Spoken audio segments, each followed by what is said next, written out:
Hey y'all, welcome back to another episode of Learn Tarot with me. Today we are going to talk about card number 18 in the Major Arcana, which is the Moon. So let's dive into it.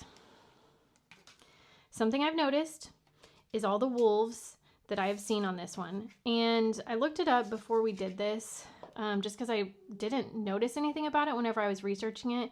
So when I put the cards out, I looked it up. I was like, why are there wolves everywhere? And I didn't really like the explanation, to be honest.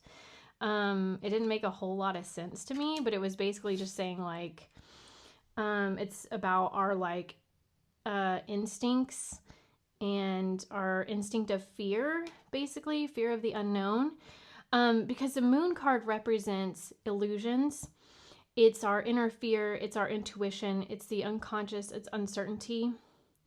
Basically, it's things are hidden, right? Like when the moon is out, you can't see things clearly. You have the moonlight, so you have like a shape and an outline around this thing, but you can't clearly see what it is.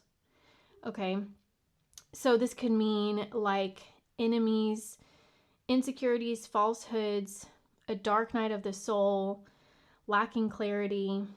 It also could be increased psychic abilities, like a hint of something coming.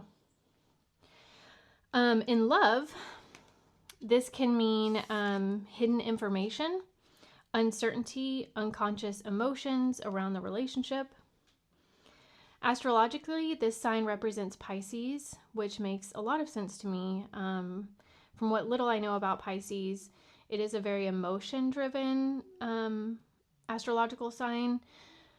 And to me, the moon has always felt very deeply emotional. Like, it's like a poet, like, I think I read somewhere, or maybe I wrote this, I don't know, but like how some people are born in the sunshine and some people are born in the moonlight. And like, I am very poetic. I am very much not afraid of the darkness, of dark feelings, like take me to the depths of your greatest fears is kind of how I approach emotions. So anyways, kind of makes sense to me. The element is water and the planet is Neptune, and the moon is a no. And I think it's a no because you can't see clearly. So like, don't make a decision when you can't see clearly, because something is hidden that you don't know. Okay. Now in reverse, the moon is releasing that fear or the anxiety and confusion, right? Like it's letting go of those things. It's also revealing the hidden truths and clarity.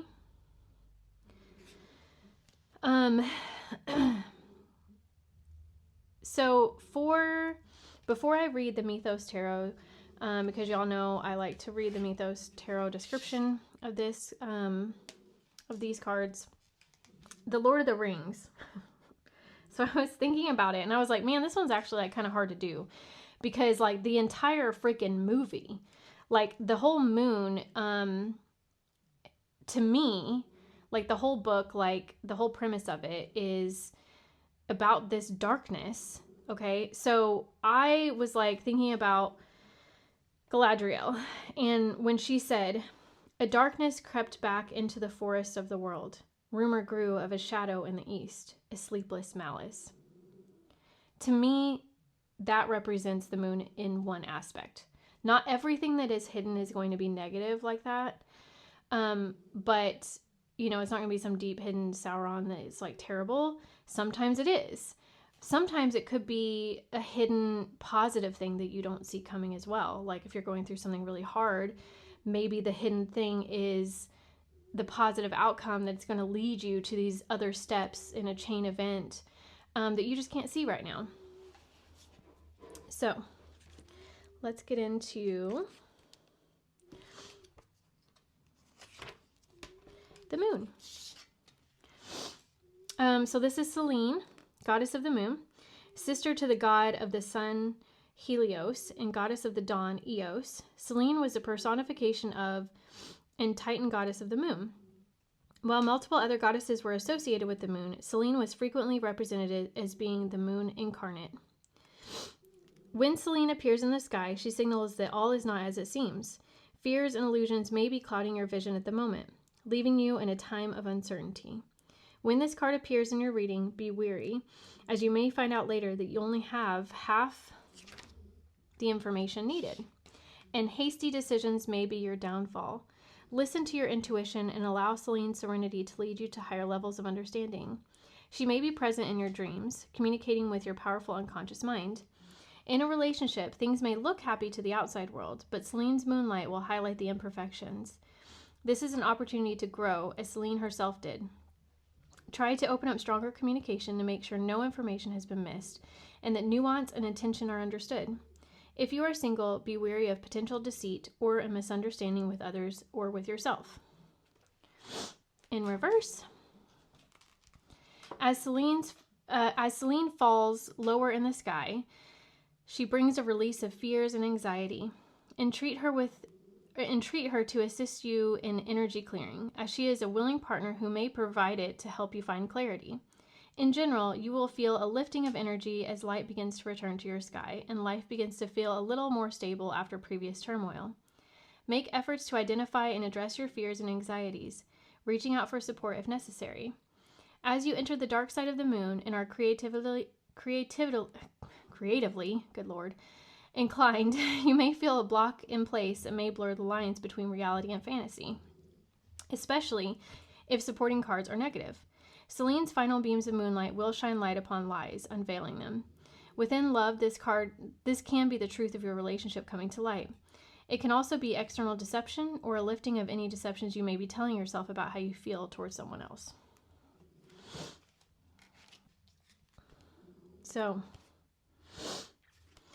the moon card.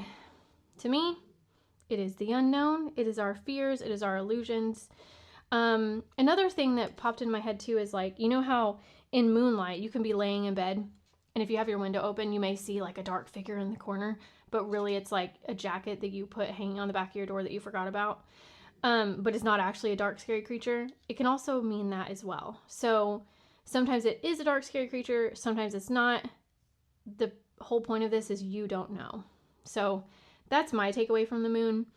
If anybody else like has an explanation as to why there's like a dark and a black and a white wolf, please share. Like I can kind of get it, I guess, because it's like, oh, the dark and the light side, but like genuinely, why do all of these say this? Because I just didn't find anything that really satisfied that question for me. Anyways, that's what I have for you guys. Feel free to stick around by hitting that subscribe button because I am doing tarot readings. So feel free to check out my different playlists. I do pick a cards, love readings, general readings, all of the sort. And I will see you guys next time. Bye-bye.